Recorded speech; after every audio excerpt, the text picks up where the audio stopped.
Bonjour, je m'appelle Bruno Guiderdoni. En islam, mon nom est Abd al-Haq. Je suis né à Paris il y a maintenant 67 ans et j'ai vécu mon enfance à Paris avec des vacances sur la côte méditerranéenne et aussi en Normandie. Je suis né dans une famille d'intellectuels et d'artistes. Mes parents s'intéressaient à beaucoup de choses, mais ils n'étaient pas particulièrement religieux. Mon père était protestant, ma mère catholique. Mais quand je suis né, ils n'ont pas jugé bon de me faire baptiser et de me faire entrer ainsi dans la religion chrétienne, version protestante ou version catholique. Et donc, j'ai été un très bon élève à l'école, très curieux du monde qui m'entourait, curieux de la science, curieux de lire des encyclopédies pour découvrir la Terre, le cosmos. Et assez rapidement, je pense, j'ai eu une vocation scientifique.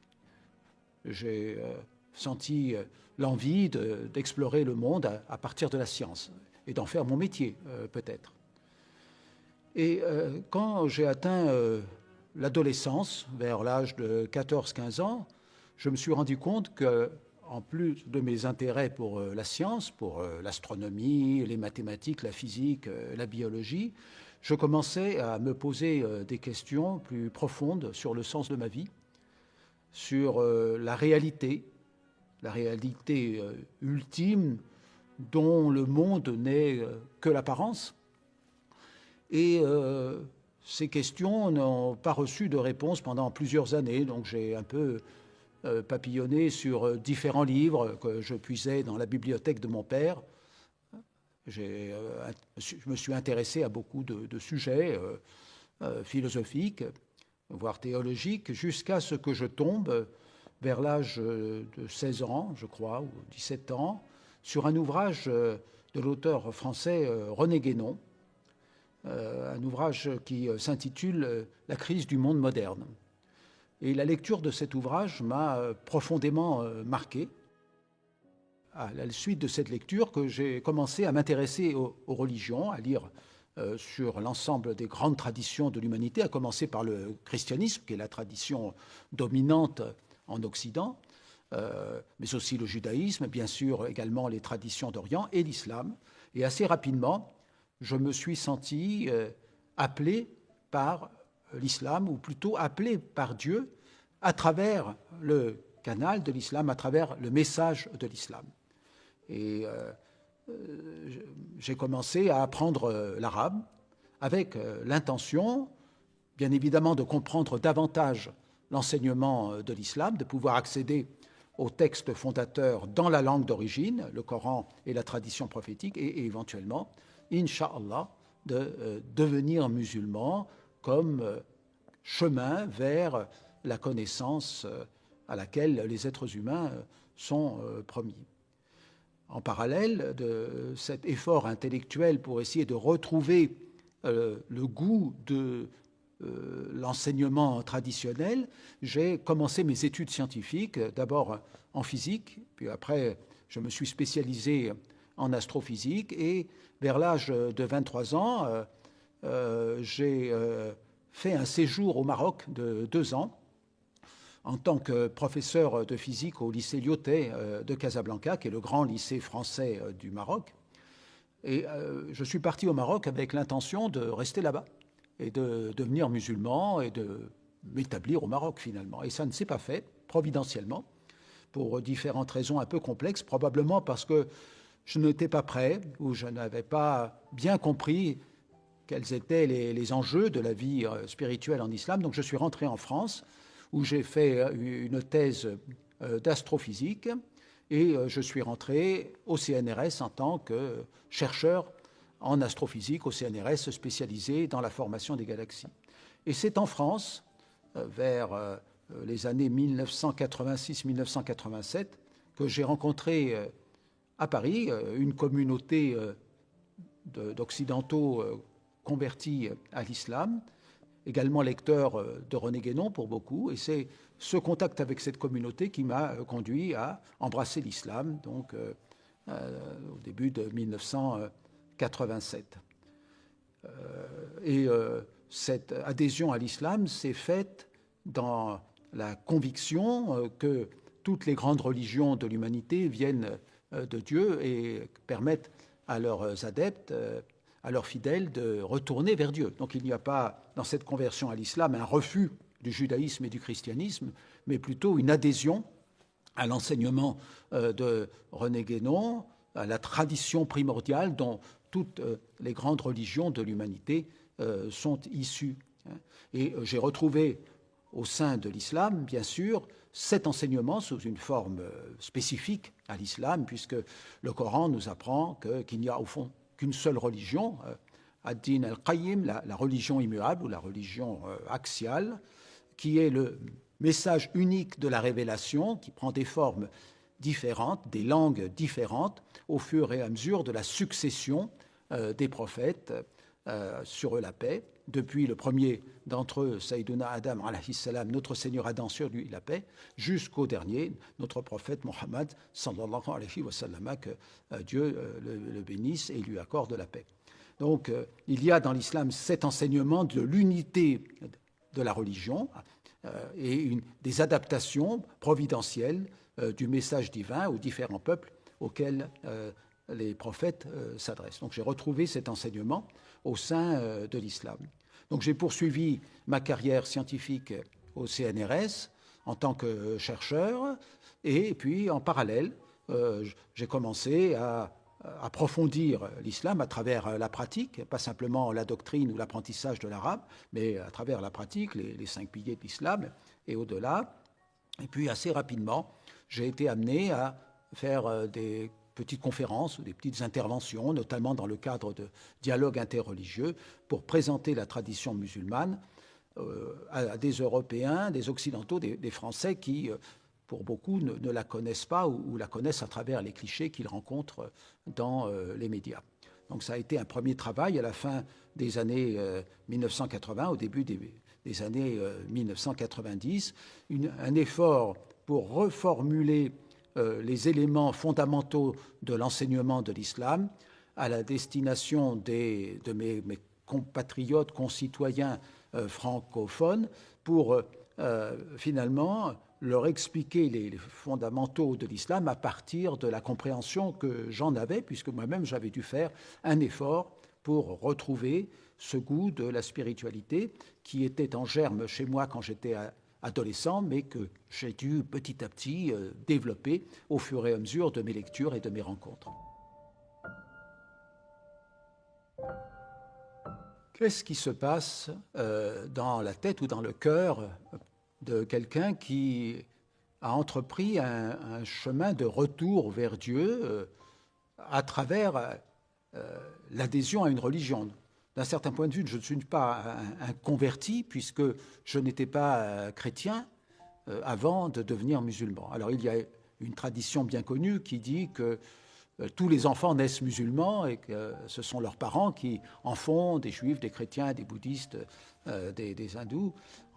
Mais moi, je n'avais pas grandi dans une forme religieuse, donc je n'avais pas de religiosité, je n'avais pas de foi, même si j'avais cet appel, cette vocation qui était de plus en plus insistante et qui m'a conduit petit à petit à me dire que si je ne faisais pas le pas d'une adhésion à l'islam, quelque chose me manquerait fondamentalement dans ma vie. Donc il y a ce travail qui se fait avec beaucoup d'hésitation, parce qu'il est assez confortable d'étudier les choses de loin, d'étudier même les religions. Il y a beaucoup de gens qui se contentent d'une érudition sur les religions et qui ne veulent pas faire le pas d'une pratique, d'une mise en œuvre de la foi qu'ils étudient. Et c'est à travers la rencontre avec le cheikh Abdelwahid Pallavicini et la communauté qui s'est formée autour de lui que j'ai finalement été suffisamment fort et courageux pour poser cette demande d'une adhésion qui s'est produite à Milan le 1er mars 1987, s'il faut donner des dates précises.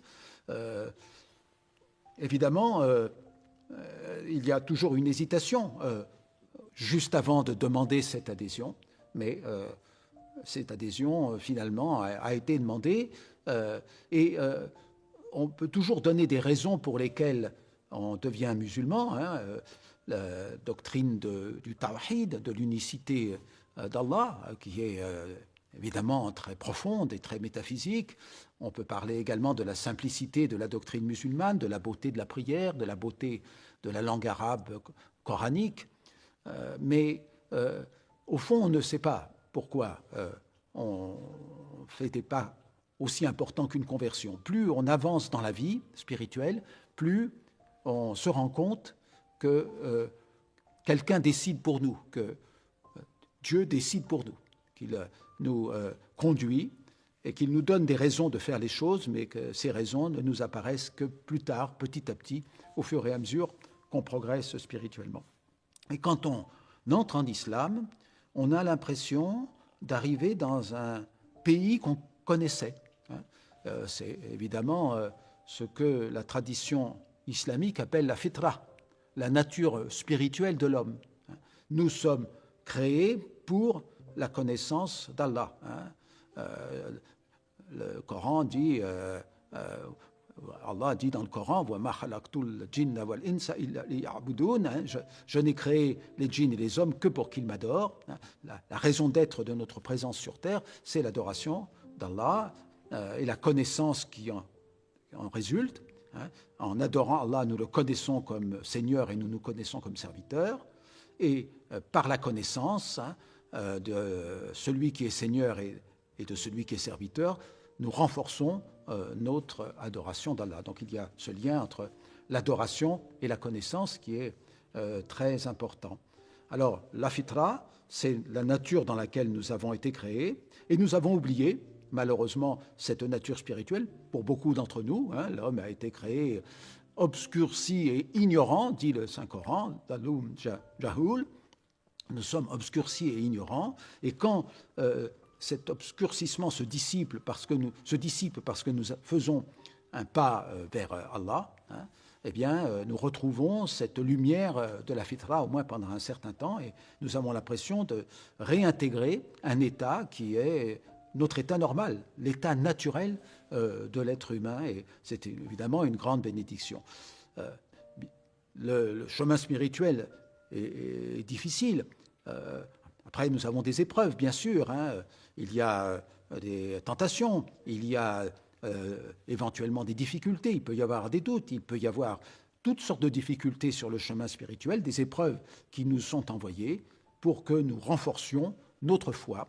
Et au fur et à mesure qu'on avance, eh bien, cette foi doit se renforcer et nous nous rendrons compte que finalement, cette adhésion au cheminement spirituel est l'acte le plus important que nous avons fait dans notre vie.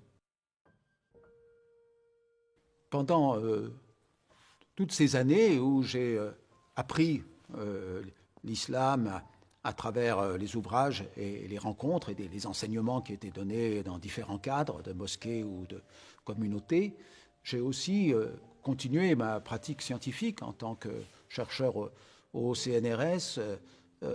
J'étais spécialiste de la formation des galaxies. J'ai travaillé sur des modèles de formation et d'évolution des galaxies qui permettent de prédire les propriétés des galaxies à partir de principes généraux et qui donnent donc un cadre spécifique pour interpréter les observations qui sont menées depuis maintenant plusieurs décennies de galaxies de plus en plus lointaines et de galaxies qui sont donc observées telles qu'elles étaient dans des passés de plus en plus lointains, puisqu'observer loin, c'est observer dans le passé. Est-ce que ma conversion, est-ce que ma foi m'a aidé dans ma pratique scientifique? Pas vraiment, parce qu'il y a quand même une séparation entre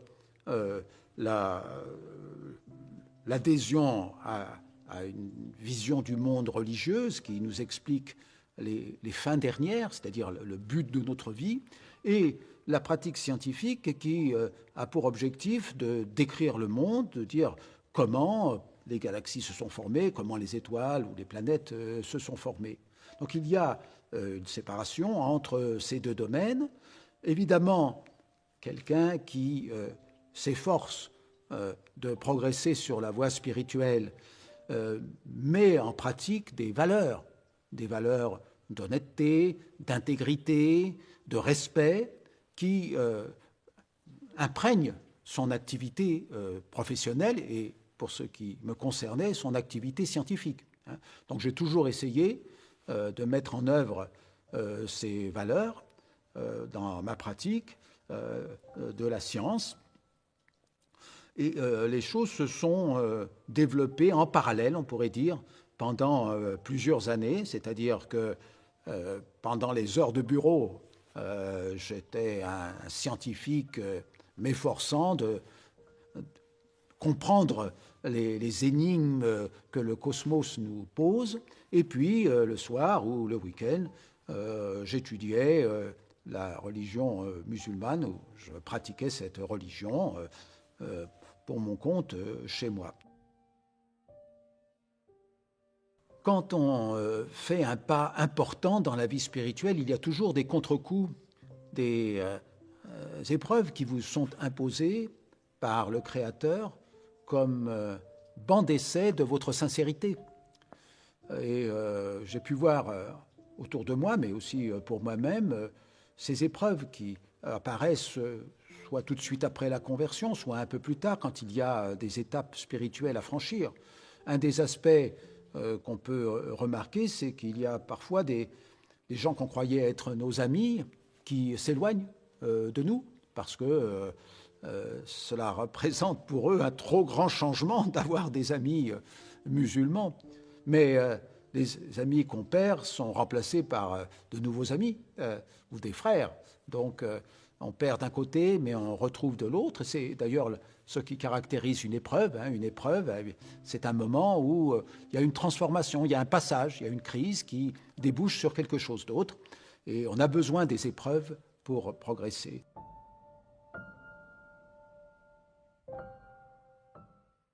Nous vivons depuis quelque temps des périodes de crise qui se succèdent et qui se superposent.